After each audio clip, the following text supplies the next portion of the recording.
காலையிலேருந்து சாயந்தரம் இல்லாட்டி இரவு முழுவதும் என்றெல்லாம் ஜெபம் சொல்வார்கள்.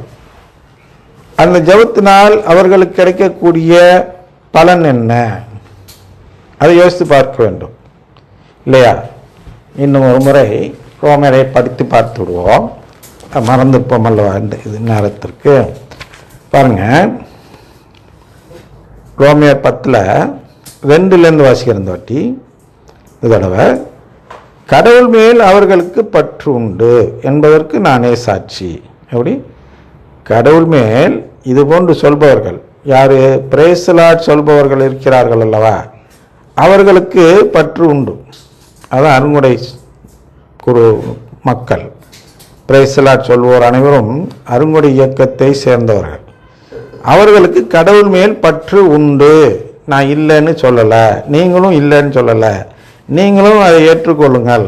அவர்களுக்கு பற்று உண்டு. ஆனால் அப்பற்று உண்மையான அறிவை அடிப்படையாக கொண்டதல்ல. பற்று இருந்து புண்ணியம் இல்லை, அந்த பற்று உண்மையான அறிவு. உண்மையான அறிவுன்னு என்ன?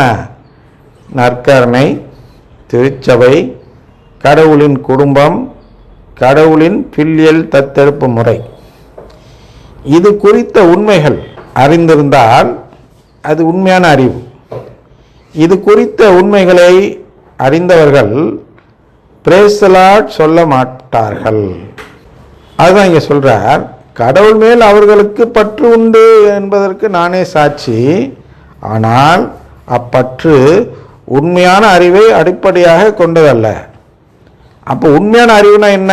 இப்போ நான் சொன்ன 4-5 வார்த்தைகள் எங்கே இருக்கிறது?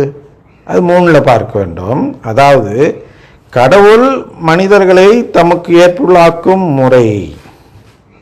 அதான் இப்போ நான் சொன்னதெல்லாம் என்ன? நற்கருணை, திருச்சபை, உடன்படிக்கை, கடவுளின் குடும்பம், பீலியல் தத்தெடுப்பு, இதையெல்லாம் குறித்த அறிவு. இதுதான் மனிதர்களை கடவுள் தமக்கு ஏற்புதலாக்கும் முறை. இதையெல்லாம் அறிந்து கொண்ட பிறகு அதை அந்த பற்றை காட்ட வேண்டும். இதெல்லாம் தெரிஞ்சுக்கிறத பற்றி கவலைப்படாமல் நீங்களாக ஏதோ ஒன்று கற்பனை பண்ணிக்கிறீங்க. அதை சொல்கிறேன், இங்கே வாசிக்கிறேன். அதாவது கடவுள் மனிதர்களை தமக்கு ஏற்புள்ளாக்கும் முறையை அறிந்து கொள்ளாமல் இவர்கள், அருங்குடை இயக்கத்தினர்கள், தங்கள் முயற்சியாலேயே அவருக்கு ஏற்புள்ளாக முயன்றார்கள் அப்படின்னு இருக்கிறார் அல்லவா? அதுதான் நீங்கள் சொல்கிறேன். என்ன சொல்கிறேன் என்றால், அவர்கள் முயற்சியாலேயே அவர்கள் என்ன செய்ய பார்க்கிறார்கள் என்றால், தினமும் யாவே எஜமானனை சந்தித்து துதிப்பாடி ஸ்தோத்திர பலி செலுத்தி அவரை முகஸ்துதியினால் குளிப்பாட்டி வசப்படுத்தி அவருக்கு ஏற்புள்ளாகலாம் என்று நினைக்கிறார்கள். இது இவர்கள் சொந்த முயற்சியில் செய்வது. அவர்கள் தங்கள் முயற்சியாலே அவருக்கு ஏற்புள்ளாக முயன்றார்கள். அதான் இந்த முயற்சி. அதான் இங்கே சொல்லுது. அதாவது கடவுள் மனிதர்களை தமக்கு ஏற்புள்ளாக்கும் முறையை அறிந்து கொள்ளாமல் அவர்கள் தங்கள் முயற்சியாலேயே அவருக்கு ஏற்புடையவர்கள் ஆக முயன்றார்கள். ஆகவே அவர்கள் கடவுளின் செயல்முறைக்கு தங்களை உட்படுத்தவில்லை. இனி நாளை தொடர்வோம். தந்தை மகன் தூயாவின் பெயராலே ஆமென்.